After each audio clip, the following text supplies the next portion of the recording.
Hello everybody. Today we are going to discuss The Invisible Man by H.G. Wells.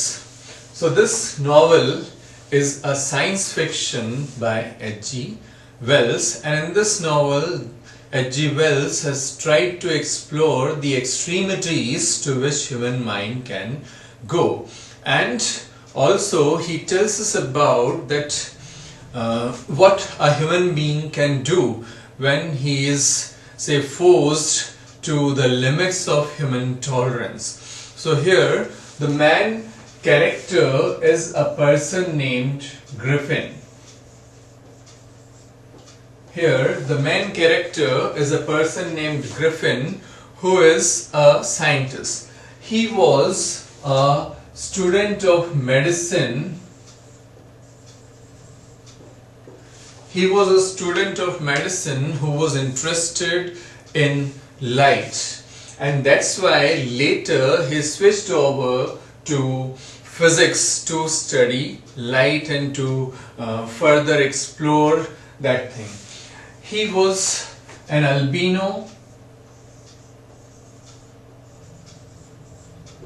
So albino, that means he had that disease in which the skin goes completely white. So he was an albino, he was a student of medicine, later switched on to physics to study light more, and then he discovered an invisibility formula, and before experimenting that formula on himself, he experimented in two other things, that is, one a woolen fabric and the other a cat. Now these two experiments were not completely successful, but later, compelled by the situations, he tried that formula on himself and got completely invisible. So on the one hand, this novel tells us that he was, that means the Griffin was an eccentric and mad scientist who wanted to use that formula of invisibility to scare people and take control over them and establish a rule of terror, a reign of terror. But the end is quite tragic and we feel for him. But side by side, or on the other hand, we can also say that of course the things like homicidal killing sprees, that means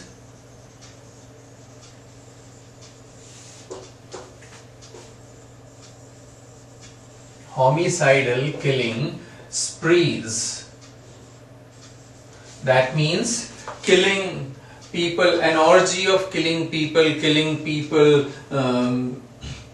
continuously and all that. So homicidal killing sprees cannot be endorsed. Such inhuman activities cannot be endorsed. This we of course feel at the end, though the end is not what we can accept at once, because he was a talented scientist who could have used his invention to for the benefit of humanity, but that was not done. So let's come to the first chapter, and the first chapter is The Strange Man's Arrival.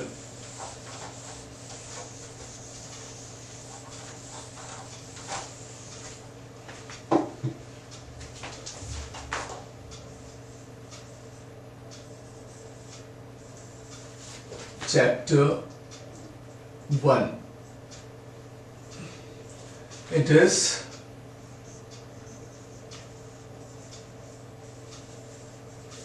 The Strange Man's Arrival. So this is the first chapter, and the story begins in the middle of events. It's not that how he started doing the experiments and what he was earlier, and then he discovered that formula, and then he made himself invisible. It doesn't start in that manner, as I said. It begins in the middle of events. First chapter tells us that he reaches a small town named Iping.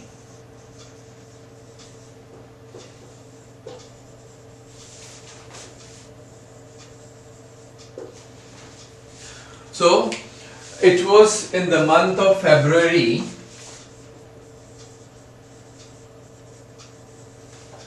So it was in the month of February when he reached that town Iping. It was a small town. The atmosphere was all snowy and stormy. Snow was falling there. Snowflakes were there in the atmosphere all around.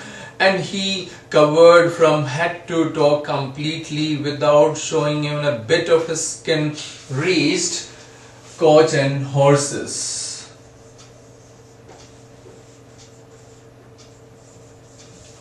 And this coach and horses wasn't in there. So in that atmosphere he reached coach and horses, and he was carrying a portmanteau. Portmanteau is a briefcase.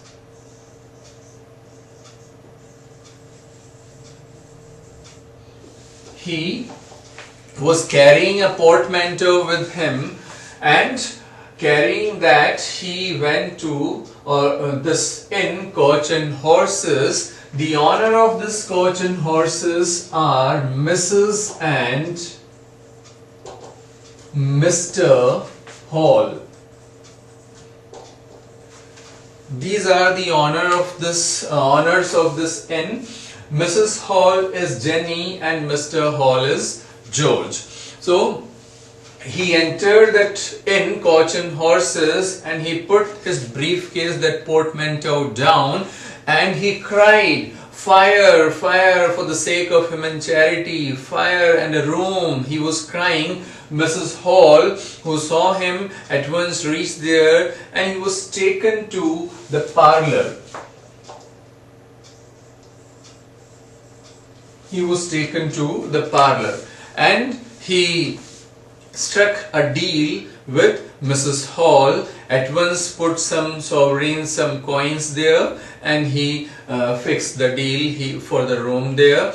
So a guest was it was kind of unforeseen or unexpected thing there in Iping in such a weather. Usually there were few visitors to that town, and in such a weather it was almost impossible, it was almost unexpected. And add to that, such a person who was not a haggler, who was not a bargainer, who was ready to pay anything. So it was really a good luck, a favorable thing for them. And Mrs. Hall at once got ready. She didn't want to prove herself unworthy of that fortune. So at once she got ready to give him that room, though she was quite suspicious and afraid because of the appearance that he had. So now what happened, at once that person was taken to the room, and there she lit the fire in the fireplace and asked him that she would like to help him with his coat and hat and all the things, but he was not at all ready for that. He said, "No, I don't want this." And then she moved back to the kitchen. There her servant Millie. So the name of the servant given here is Millie.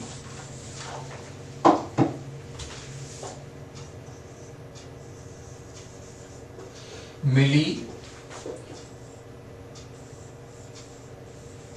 servant, lymphatic.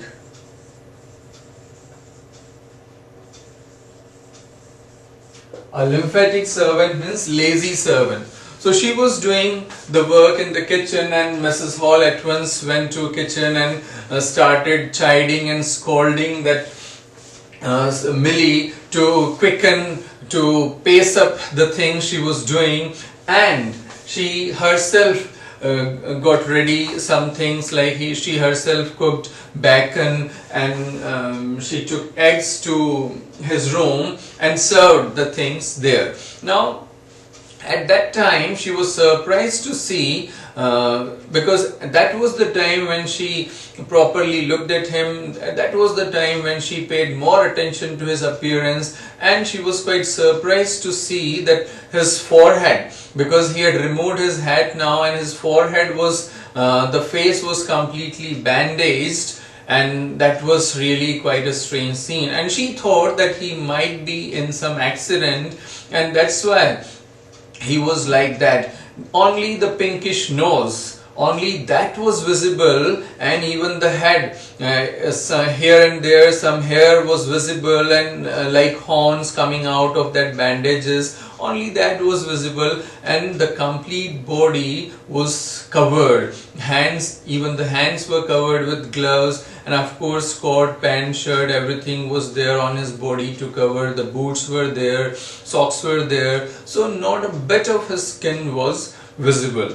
And she again told him that about the clothes and things that I would help you with, but he refused. She put the things there and she said, yes, the food is served, and she saw that his things, some of the things, when he had started, when he sat there, and she saw that he had removed some of the things, and actually those wet things were lying on the fender there, and the fender was, she thought that there was the risk of rusting because the wet things were put on that. Now she said at once that I'll take these things away and I'll help you dry them out. So at that time he said, now keep the hat there, don't take the hat. Okay, now she went away with those things and he started eating, but he waited for her to go first, only then he sat there to eat, because he didn't want to show her his terrible appearance, because if he removed the bandage, then definitely there would be complete cavity, nothing would be seen, and this would definitely frighten her. So he waited her to go on. Meanwhile, what he did, he pulled the blinds, and there was complete darkness, only just say a twilight scene was there. It was not a complete darkness because of fire, bit of light was there in the room, and then she later went away. Now he started eating, then she again came back with ham and served him ham. So the things which were served were eggs, bacon and ham. These were the things served to the stranger on the first day. And again, when she returned, what happened, he had to cover his mouth with a serviette, that means a napkin, because without serviette, if she would see him, definitely perhaps she would be unconscious or such. So he had to cover his mouth with that serviette, and he waited for her to go and then continued with his food.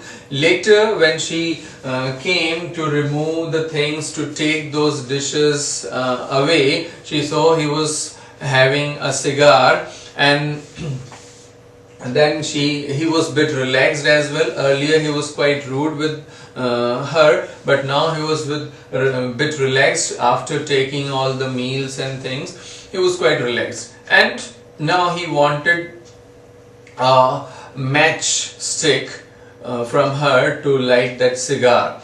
And meanwhile she was telling him the story of her cousin named Tom, and before that he actually requested, he requested her to bring his luggage from Bramblehurst station.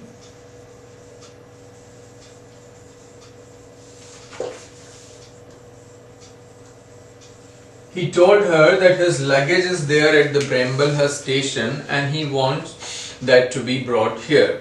So she said it's not possible today because it's dark now and the road to Bramblehurst station is quite steep and accidents happen quite often there. So it's very risky and nobody could be arranged at this time. And she narrated some of the incidents happened, that how it was say several accidents happen and even the drivers died in the accident along with the passengers. And she also mentioned an incident of her cousin named Tom, that how he cut his hand with a scythe and all that, but he was not listening or paying attention to all those things. He wanted a matchstick for his cigar, and this actually annoyed Mrs. Hall, that she was narrating such an incident which required his sympathy, or she actually expected that he would be sympathetic to such sentimental things and emotional things and such kind of incidences. But instead of showing or expressing his sympathy or being sentimental to such things, he without paying any attention, he demanded matchstick. And she though she got annoyed, but she didn't say anything. She gave him matchstick to light his cigar, and later on she, after taking all the things away, now she though raised her doubts that I think that you might be in an accident and all, but he was not interested in telling anything about himself, because he was also afraid, and he thought that if he would share anything with that lady, definitely she would spread all the matter in the whole of Iping town and could get very difficult for him. And that's why, that was the reason that he was not at all interested in telling her anything. So that is the end of the first chapter, the strange man's arrival. This happened with him in that inn, and this was how he was treated by Mrs. and Mr. Hall. So for the details of other chapters, watch the next video. Thank you very much for watching this video.